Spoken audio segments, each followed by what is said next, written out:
Assalamualaikum warahmatullahi wabarakatuh. Berdirinya kami di sini ingin memaparkan hasil kerja kelompok kami yang berjudul membuat karya teknologi untuk memecahkan persoalan. Sebelumnya izin memperkenalkan diri, nama saya Ilham Hidayatullah sebagai moderator dan kawan saya. Saya Chelsea Dewi sebagai dewa. Dari sebagai pemerintah, saya mau menceritakan materi 5 kepada materi untuk membacakan materinya. Budaya kerja masyarakat digital. Pengertian keluargaan digital. Warga digital adalah orang yang menggunakan teknologi informasi untuk terlibat dalam masyarakat, politik, dan pemerintah. Sedangkan keluargaan digital adalah norma perilaku jujur, bertanggung jawab, dan peduli terkait dengan pemanfaatan informasi dan teknologi komunikasi secara bersama. Fungsi keluargaan digital. Ada 5 fungsi. Yang pertama, kesadaran dan edukasi. 2, perlindungan privasi. 3, keamanan digital. 4, partisipasi positif. 5, literasi digital. Komponen keluargaan digital. Komponen dibagi menjadi 3 bagian dan tiap-tiap bagian dibagi menjadi 3 subbagian. 1, lingkungan belajar dan akademis. Ada 3 komponen. Yang pertama, akses digital. 2, komunikasi digital. 3, literasi digital. 2, lingkungan sekolah dan tingkah laku. Ada 3 komponen. Yang pertama, hak digital. 2, etika digital. 3, keamanan digital. 3, kehidupan di luar lingkungan sekolah.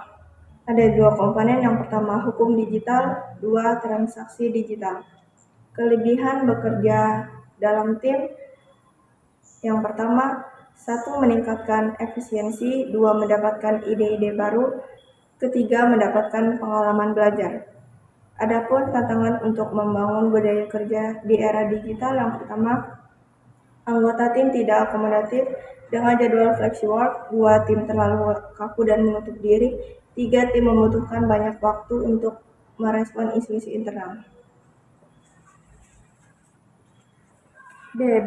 Berkolaborasi untuk melaksanakan tugas dalam file sharing. File sharing atau berbagi berkas merupakan aktivitas membagi atau menyediakan akses data ke media digital di internet kepada orang lain.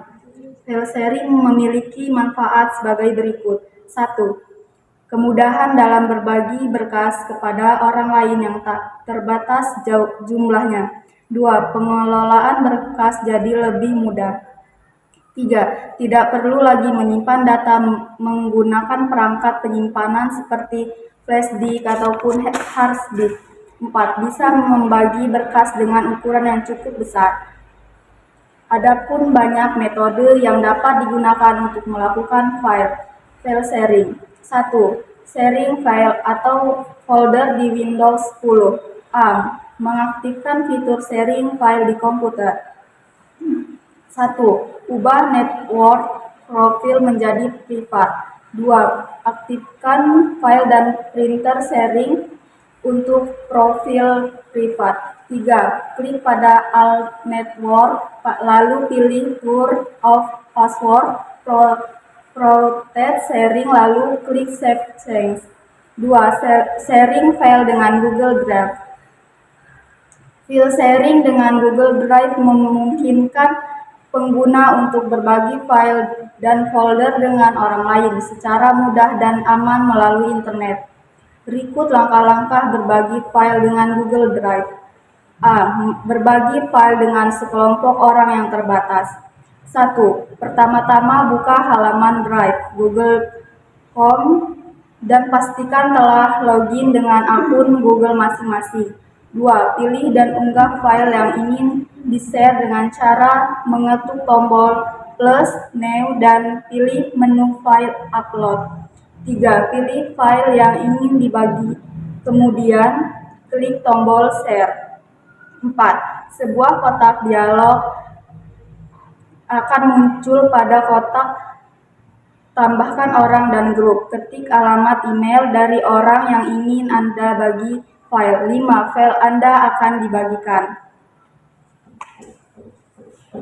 B. Berbagi link. Anda dapat dengan mudah berbagi link kepada kelompok yang lebih besar dengan menggunakan fitur link di Google Drive. Dengan fitur ini, Anda bisa membuat link yang dapat Anda bagikan kepada siapapun yang ingin Anda berikan akses ke file tersebut. Berikut langkah-langkah berbagi link dengan Google Drive. 1. Pilih file yang ingin di-share lalu klik tombol share. 2. Sebuah kotak dialog akan muncul lalu klik salin link. 3. Sebuah link akan disalin ke clipboard. Anda dapat mengirimkan dalam email atau web pembagian. C. Bagi file dengan Anda. Orang juga dapat memilih untuk berbagi file dengan Anda. Untuk melakukannya, klik folder share retweet. Arahkan mouse di atas file yang diinginkan, kemudian pilih add to my drive. C. Membuat karya teknologi untuk memecahkan persoalan. 1. Tujuan utama teknologi. Teknologi memiliki peran yang sangat penting dalam perkembangan kehidupan manusia saat ini. Salah satu tujuan utama teknologi informasi adalah memecahkan masalah yang dihadapi oleh individu, organisasi, atau masyarakat secara umum. 2. Dunia teknologi informasi. Teknologi informasi dapat menyajikan informasi dalam bentuk yang berguna serta dapat digunakan untuk mengirim informasi ke orang lain. 3. Kreativitas pembuatan teknologi. Kreativitas memainkan peran penting dalam pembuatan teknologi. Adapun cara untuk meningkatkan kreativitas agar dapat menciptakan teknologi sebagai berikut. 1. Latihan pemecahan masalah adalah kunci dalam mengembangkan kreativitas. 2. B. Eksplorasi dan penjelajahan ide-ide baru juga dapat membantu melatih kreativitas. C. Berkolaborasi dengan orang lain juga dapat membantu melatih kreativitas. D. Latihan berpikir out of the box juga penting dalam melatih kreativitas.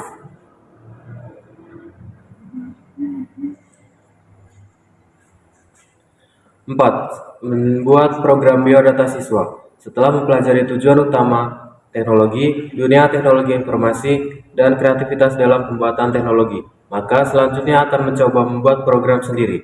Latihan kode program C++ ini akan membuat dan menampilkan biodata siswa. Program akan meminta data inputan berupa nama, NIS, kelas, jurusan, kota. 1. Library yang digunakan. Tagar include Yoastream digunakan untuk input dan output. 2. Tagar include string digunakan untuk tipe data string. 2. Penggunaan getLine digunakan untuk membaca input yang terdiri dari beberapa kata.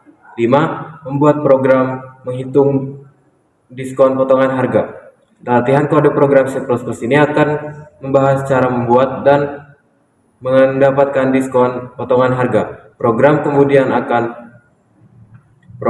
kemudian menghitung berapa diskon yang bisa diperoleh dengan ketentuan sebagai berikut. 1. Jika total belanja kurang dari 100.000 maka tidak mendapat diskon. 2. Jika total belanja antara 100 sampai 500.000 mendapat diskon 2%. 3. Jika total belanja antara 500 sampai 1 juta mendapat diskon 10%. 4. Jika total belanja lebih dari atau sama dengan 1 juta mendapat diskon 20%.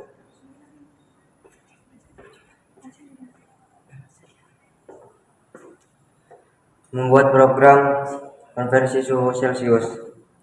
Suhu dapat diukir dan diwakili dalam berbagai macam skala termasuk Celcius, Fahrenheit, Kelvin, dan Reaumur.